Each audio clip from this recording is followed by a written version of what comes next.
સુરત અને ભરૂચ વચ્ચે આવેલા વ્યસ્ત Mumbai Delhi highway national highway 48 પર છેલ્લા 2 મહિનાથી આ આધુનિક સિસ્ટમનું કડક નિરીક્ષણ ચાલી રહ્યું હતું.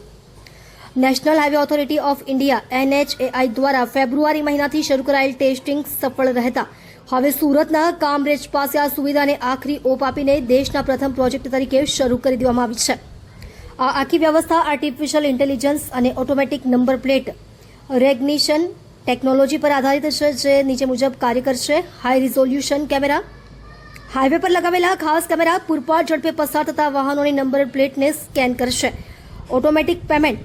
ફાસ્ટેગ સાથે જોડાયેલા ખાતામાંથી નિર્ધારિત ટોલની રકમ સેકન્ડોમાં જ સીધી ડેબિટ થઈ જશે. ડિજિટલ વસૂલાત. જો કોઈ ગાડીમાં ફાસ્ટેગ નહીં હોય તો કેમેરા નંબર પ્લેટ સ્કેન કરીને ડિજિટલ ઇનવોઇસ જનરેટ કરશે અને ભવિષ્યમાં દંડ સાથે વસૂલ કરવામાં આવશે. આ સિસ્ટમના અનેક મોટા ફાયદાઓ છે. વાહન ચાલકો હવે ટોલ પ્લાઝા પર રોકાયા વગર 80 કિલોમીટર કલાકની ઝડપે પસાર થઈ શકશે, જેનાથી મુસાફરીના સમયમાં નોંધપાત્ર ઘટાડો થશે.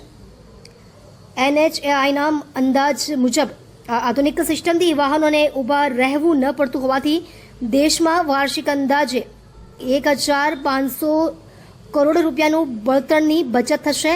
આ ઉપરાંત કામરેજ અને 84 જેવા વ્યસ્ત ટોલ પ્લાઝા પર જોવા મળતી ટ્રાફિક જામની સમસ્યા હવે કાયમ માટે ભૂતકાળ બની જશે.